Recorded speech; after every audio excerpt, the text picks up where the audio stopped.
আসসালামু আলাইকুম। এটা ১ নাম্বার এঁটেল একটা ওয়াল। তো এটা কাটিং হবে, এই যে দাগগুলো দেখতেছেন ঠিক এই দাগে দাগে কাটিং হবে। ওই যে ফুটাটার ওখানে হলো ১ গ্যাং বোর্ড, আর উপরে হলো একটা এসির বোর্ড ১ গ্যাং, আর এটাও একটা ১ গ্যাং বোর্ডের কাটিং হবে, যেটা আন্ডারগ্রাউন্ড হয়ে লাইনগুলা ঢুকবে। তো আর এখানে হলো ৩ গ্যাং একটা বোর্ড হবে, আর এই যে নিচে টান দেওয়া আছে এটা আন্ডারগ্রাউন্ড, উপরেও কাটিং হবে। লাইন আসার জন্য কাটিং শুরু করলাম।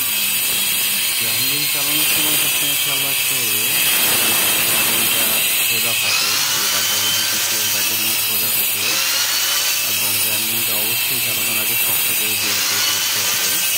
আর হাতের মধ্যে গ্লাভ ইউজার কোনো কিছু করে নিলে সবথেকে ভালো হয়। গ্রাইন্ডিংটা আস্তে আস্তে গরম হয়ে যায় এবং মানুষের ঝাঁকি মারে বা হাতটা ঘামে যায়, হাতের মধ্যে গ্লাভ করে নিলে শক্ত করে ধরা যায়। যেহেতু ধুলাটা প্রচুর হয় এবং স্টিচের মধ্যে এটি দেখে যে গ্লাসটা অবশ্যই করে নিতে হবে, গ্লাসের জন্য মুখটা আসলে ভালোভাবে বাঁধতে হবে, যার ফলে আপনার এই যে এটা হলো ড্রপ, এই ড্রপ এখন এখানে হলো মার্কিং দিয়ে মোটামুটি এই যে ঠিক এইভাবে মার্কিং দিয়ে নিলাম যেন আসলে এটা বেঁকা না হয়ে যায়।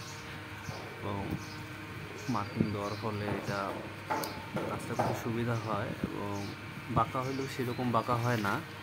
এবং আপনি একটা তৈরি করেন না, ধরেন এটা দেওয়ার পরে সেভাবে দেওয়া যায়।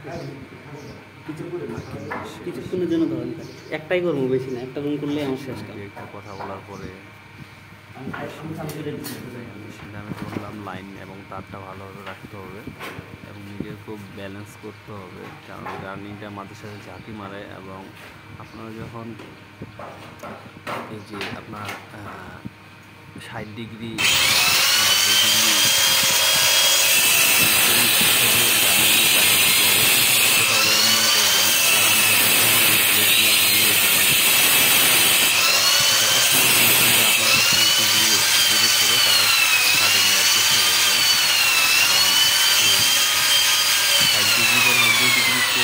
কাটবেন তখন এটা আসলে ব্লেডটা বেঁকা হয়ে থাকে এবং আপনার যে হাতের চাপটা আছে, মেশিনের উপর যে চাপটা আছে, এটা খুব আস্তে হালকাভাবে জাস্ট খালি ধরে রাখতে হবে, না হলে যে কোনো সময় যে কোনো দুর্ঘটনা হয়ে যেতে পারে। আপনারা অবশ্যই কাটিং করবেন রানিং মেশিন দিয়ে,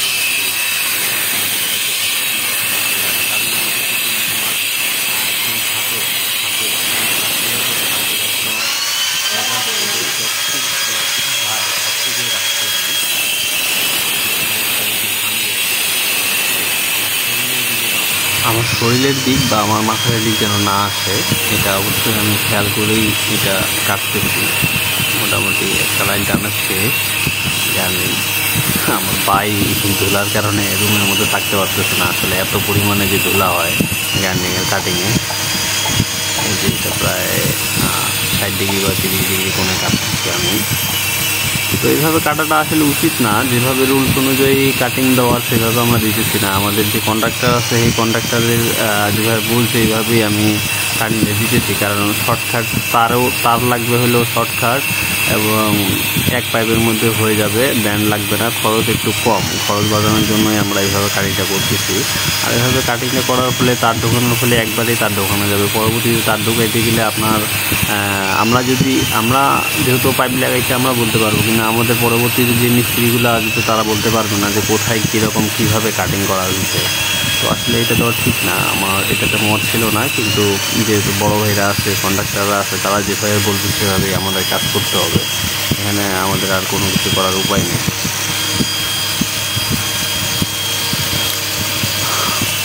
উপরে কাটিংটা শেষ এবং নিচের কাটিংটা দেখেন, আমি আসলে কাটিংটা করার পর কিছুক্ষণ রেস্ট নিয়ে আমি এই যে দেখেন মেশিনটা কিন্তু প্রচুর শক্তভাবে ধরছি, কারণ মেশিনটা কোনোভাবেই ছুটে না যায়। এবং যে ইটটা আছে ইটটা কিন্তু হেভি শক্ত, কখনো কোনো ইট পড়তেছে যে এত নরম, আবার কোনো ইট হেভি শক্ত।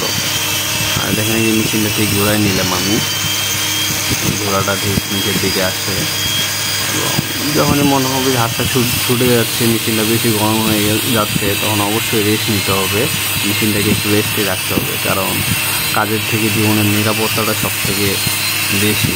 তো আপনারা অবশ্যই এটা খেয়াল রাখবেন। আগে জীবন পরে কাজ। জীবনে বাঁচে থাকলে অবশ্যই জীবনে অনেক কাজ করতে পারবেন ইনশাল্লাহ।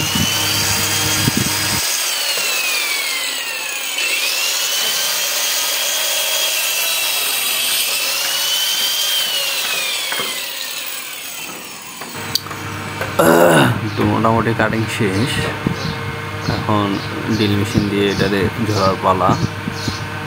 আমার কাজ ছিল কাটিং দেওয়া, গ্রুপ করা। তো গ্রুপের কাজ মোটামুটি শেষ। এখন আমার সঙ্গে যে আছে ভাই, বড় ভাই সবুজ ভাই, এখন সে এটারে ড্রিল মেশিন দিয়ে ঝুরে রেডি করবে, নিজেরটা ঝুরে রেডি করবে। তারপরে এই যে উপরে আবার বাকি কাটিং দেওয়া শুরু করবো আমি। ভাইয়ের মোটামুটি এটি জোড়া, উপরের জোড়া তো ক্লিয়ার হয়ে গেছে, কাটিংয়ের গ্রুপেরটা ড্রিল মেশিন দিয়ে জুড়ে ফেলেছি। তো বা পরবর্তীতে আবার আমি এই যে এইভাবে দেখেন এখানে ফুট কাটছি এবং এখানে পাওয়ারের বুট দুটা কাটছি। তারপরে গ্রুপ কাটা শুরু করলো। মেশিনটা আসলে এমনভাবে ধরতে হবে, শক্তভাবে ধরতে হবে। আর যে বিটটা চালাচ্ছে এই বিটের নাম হলো খলা বিট। হ্যামার দিক দিয়ে চালালে হ্যামারটা ঝামেলা হয়, হ্যামারটা অনেক গরম হয়ে যায়। হ্যামার যে যতদিন হ্যামারটা ভালো থাকার কথা ততদিন ভালো থাকে না, হ্যামারটা তাড়াতাড়ি নষ্ট হয়ে যায়। কারণ হ্যামার দিন দিয়ে এই গ্রুপ করা ঠিক না, কারণ এই গ্রুপের জন্য আবার অন্য মেশিন আছে, অন্য হ্যামার ডিল আছে, এটা অ্যাকচুয়ালি ঠিক না। কিন্তু আমাদের কাজের সুবিধার্থে এবং যেহেতু কন্ট্রাক্টের কাজ, তো যত তাড়াতাড়ি করতে পারবো তত তাড়াতাড়ি ভালো। ইলেকট্রিশিয়ান আমাদের শরীরের দিকে তাকাও এই ডিলটা দিয়ে কাজ করা হয়, আমার অবস্থা ডিল করার ফলে আসলে কাজটা তাড়াতাড়ি হয়ে যায়, যার কারণে আপনাকে দিয়ে কাজটা করি। আমাদের কাটিং ঝোলার কাজ শেষ ড্রিল মেশিন দিয়ে।